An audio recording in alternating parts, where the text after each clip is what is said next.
Hello and welcome back to RageGamingVideos and a new Elden Ring build video, of course. Today we are highlighting the incredible improvements to the Stormblade in 1.07 in combination with a classic combo using the Blood Flame Blade here to enhance your weapon and your Ash of War. Essentially, this takes this incredible Ash of War, which was buffed, like I said in the previous patch, to be really quick and double effective at melee range, and turns it into a bleed build-up ranged machine gun, which in PvE is just stupid, like absolutely stupid. It's so effective, whereas on the other hand in PvP it makes it an incredible tool. Even the baseline of the Ash of War is really reliable due to how quick and cheap it is on the FP, but as soon as you turn it into a bleed range option with a bit of fire damage as well, because this is cursed blood, remember, honestly it's terrifying. Whether it's in trade, whether you're poking someone at range, if they're trying to cast something you can send that out so quick. And then there's the benefit of the actual buff to the weapon itself, which makes the Nagakiba, which was already a great weapon, so deadly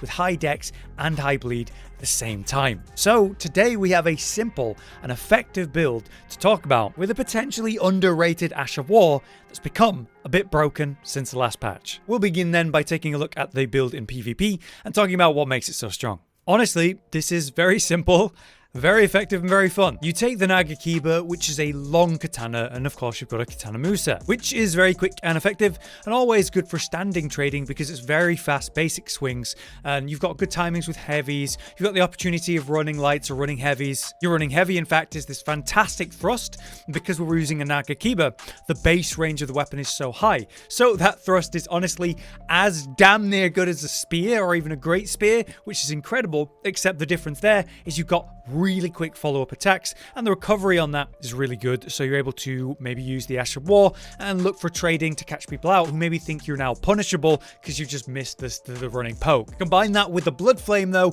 and then you've got an incredibly dangerous base damaging weapon with the bleed build-up, with the fire damage, with the base bleed build-up of the weapon itself, and it's keen, so we've got max dex on this. The AR is going to be nice and the hits are really respectable. So where this build becomes crazy is obviously the Stormblade combined with Blood Flame, enhancing the Stormblade so that it is both a burn and bleed damage at range. Now the change to make it so it's faster and it's also really cheap on FP in general, the fact that it's so quick and deals melee damage as well as the range damage itself, it just feels so crazy. It feels a little overtuned in a way. At range, you know, you're able to absolutely spam this, right? The animation's so quick, so often whatever the enemy's doing, if it's a spell cast or an incantation they're using against you at range, you're just going to interrupt them most of the time. Worst case scenario, you trade with them and now you built up bleed, maybe you popped a bleed. This is a good thing for you. But because it's got that follow-up cast that's even quicker, and then that can be infinitely comboed, if someone's trying to play you at range, they really aren't happy. As long as you're at medium range to close range and able to actually hit them, it's a problem because the animation is so fast. In trade, it's actually really good because you've got the close range damage of the weapon and the Ash together. It's like you're blasting them with this shotgun of damage, then the bleed proc, and obviously that's just going to burst people down. Often people seem to run at me thinking I'm going to play at range, like say a beast roll, but because you can spam this so quickly on the follow-up hits, you're able to catch people out. As they run up to you to try to punish the range attacks, you just keep going, and then they end up taking a hit, or even trading, where you likely win anyway. So simply adding the melee damage to this Ash of War has been massively impactful to its relevance in PvP. Now with this build you also have incantations available, so you can run whatever works in this build for you, but I personally just slapped in a swarm of flies to push more potential bleed. But this isn't a high arcane build, so it's not really going to pop bleed itself. It's going to work more to distract, build a little bit of that bleed status to pressure them,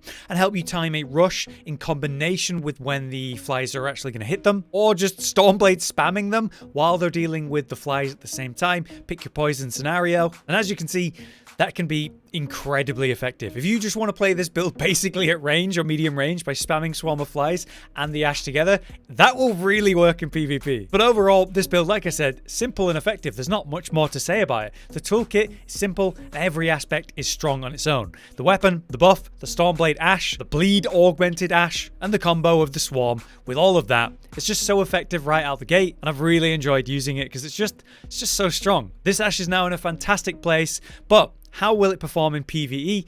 Let's take a look.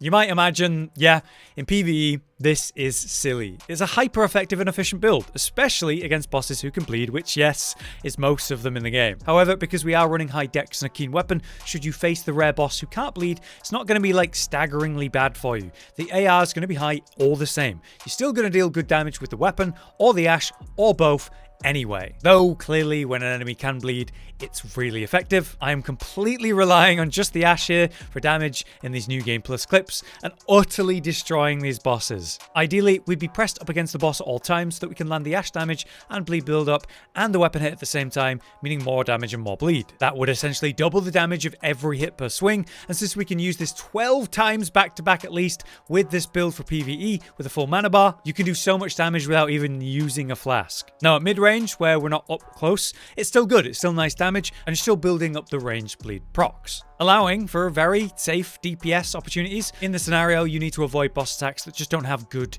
melee punish windows. Or if a boss is really mobile and hard to hit with melee, you can still just range them. With the animation of the Stormblade being so quick though and cheap, you can just stand there spamming at range until the boss eventually reaches you, tanking the hits as it moves. And its reward upon an arrival is that you just start doubling the damage you're dealing as you continue to blast these over and over at point blank. So it's just funny and it's very effective. You can just blindly Ash your way to victory. Against more complicated bosses though, you can just use this Ash as a very effective punish in the short punish windows, but you can still use the weapon super effectively because it'll deal great damage with big bleed buildup on the good range of the Nagakiba as well. It's just the Ash is so silly and effective, it's hard not to use it. So I've been very impressed with this combo for PvE, and I really recommend you give it a go. It's honestly insane, and I'm wondering if they're going to tone this back at some point. But now, while we can, let's explain the build. Yes, it's indeed time to talk about the build then. So we have two versions of the build. We have the PvE version and the PvP. There isn't major difference between them. It just allows us to get a bit more damage out, a bit more DPS in the PvE build, whereas we have other focuses in PvP, such as higher poise, and so we have to allocate slightly different stats and wear different gear because of that, but it's not a major difference. Let's start by going through the PvE version, and I'll tell you about the PvP adjustments. So firstly, we're obviously running the Nagakiba, but we're running it in Keen. That means it has an A scaling in dex and about 45 blood loss buildup, with the buff that's really giving it the damage, the blood flame blade. Once we buff this up, it's going to give us fire damage, it's going to give us further bleed damage, and most importantly, this is what's enhancing our Ash of War Stormblade to actually give it that bleed possibility. Because we're running high dex then, our keen weapon is going to benefit, and we're going to get some nice AR on top of having the fire and the bleed build-up that's very respectable. With that tiny bit of arcane we have, I'm running 11 arcane to run the Dragon Communal Seal. This allows for incantations, obviously, but it weighs nothing, since we're trying to maximize our weight in this current patch to maximize our poise with higher weight armor. It's very important we do that. We're running the White Mask as always, as obvious reasons. It improves our attack power when a bleed procs, much the same with our Talisman Lord of Blood's Exultation, that does the same thing. The armor itself for PvE is just maximizing poise and resistance, but you can wear what you want depending on your fashion choices. We are landing various successive hits, so that's going to increase our damage with both the Rotten Windsword Insignia and Millicent's Prosthesis.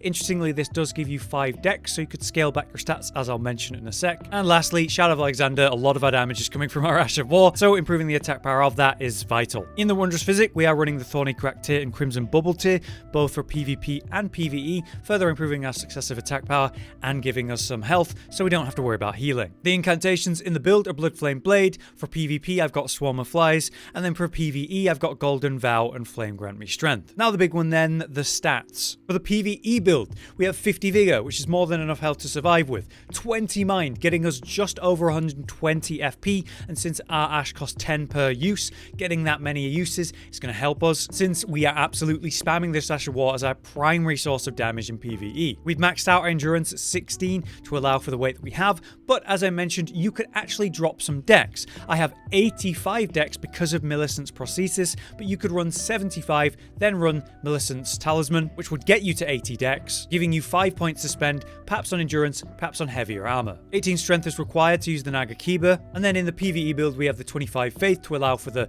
self-buff Golden Vow and Flame Grant Me Strength, and 11 arcane to run the seal. Things are different though, obviously, in PvP. Here I'm running the scaled armor in Altered and the scaled greaves, along with the champion braces. This gives us more poise to work with in PvP, HP, which is obviously vital. And then compared to the PvE stats, we had 60 vigor to actually survive the trading, less mind at 16, since we have time to actually use an FP flask in most duels, slightly higher endurance at 18 to allow for the heavier armor. Again, we're at 85 dex, but again, if you are using Millicent's prosthesis like me, then I would recommend 75, and then that will put you at 80. Lastly, we have the Faith and Arcane requirements to use Blood Flame Blade and the Swarm of Flies incantation. So as you can see, the slight stat changes allow for the slight differences in build, but in both of them, I would recommend you run 75 dex and use Millicent's prosthesis to get the 80, and then you have 5 more points to work with in both builds. Well, there you have it. Another build down for our current patch of 1.08. A strong combination there of a base strong weapon, the Nagakiba, combined with the wonderful Blood Flame buff to get the most out of that newly improved Ash of War. These balance patches have been really nice. I'm really enjoying them. Now, we seem to get them roughly every 2 months, and we're now at that point, so we could be looking at 1.09 and maybe some more changes to other ashes and so on very soon. If you have enjoyed the build though and want to see more videos like this, then let me know with a like. If you have any build suggestions, you can drop it in the comments.